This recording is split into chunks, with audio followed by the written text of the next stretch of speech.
तो वहीं प्रयागराज में महाकुंभ के लिए जूना अखाड़ा और किन्नर अखाड़े के संतों ने राजशाही अंदाज में नगर प्रवेश किया। इस दौरान साधु संत हाथों में तलवार, त्रिशूल और भाला लिए नजर आए। रामापुर से शुरू हुई नगर प्रवेश यात्रा में बग्घी, घोड़े और रथ शामिल रहे। जगह जगह संतों का स्वागत भी किया गया। रिपोर्ट देखिए।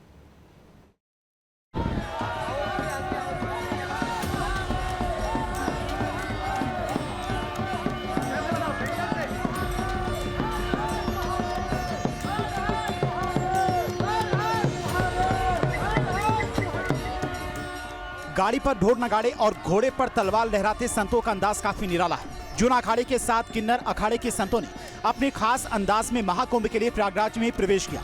अब साधु संत संगम की रेती पर जप तप और पूजा पाठ करेंगे। संतों के स्वागत के लिए भारी तादाद में लोग सड़कों के किनारे खड़े हो रहे हैं। कई जगहों पर फूल बरसाकर संतों का स्वागत किया गया। यही नहीं, कई जगहों पर संतों की आरती भी उतारी गई।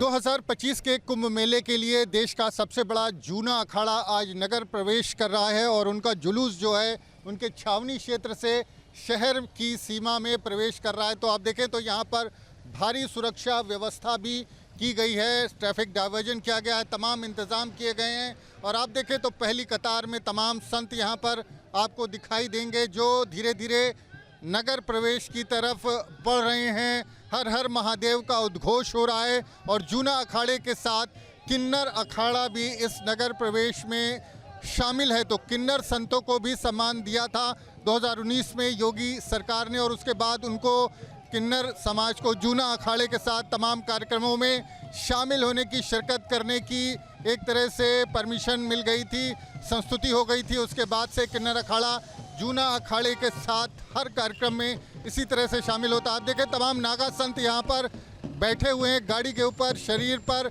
उनके भभूति आपको दिखाई देगी।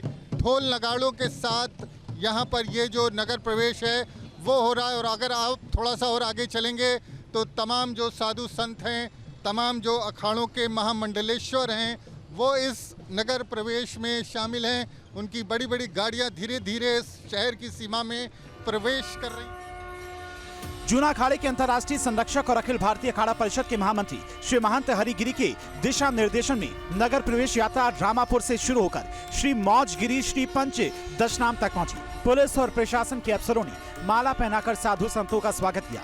इस दौरान महंत हरिगिरी ने प्रयागराज में संतों के आगमन को महत्व बताया।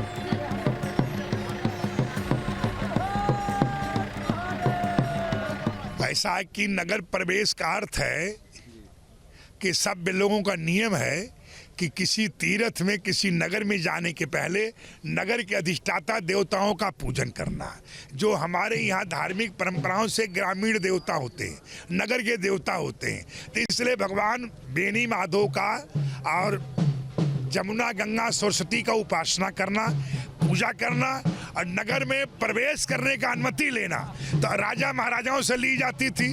अभी मेला अधिकारी सम्मति लिया गया है कि जनपद प्रयागराज कुंभ मेला भाग के लिए जमुना तट कालंदी उत्सव में शामिल होने का हमें परमिशन दिया जा और नगर में रहकर दत्तात्रेय जयंती तक वास किया जाएगा। और उसके बाद कुंभ मेले का प्लाट कटने के बाद, गंगा जी जमीन छोड़ने के बाद हम लोग को दोबारा जो प्लाट मिलेगा वहाँ कुंभ मेले के पर्व से 14 तारीख से लेकर 14 तारीख जनवरी से लेकर 3 फरवरी तक संगम तट पर उपासना होगा और पर्व का उत्साह मनाया जाएगा। महाकुंभ की शुरुआत पौष पूर्णिमा स्नान के साथ होती है। महाशिवरात्रि के दिन 26 फरवरी 2024 को अंतिम स्नान के साथ कुंभ पर्व का समापन होगा।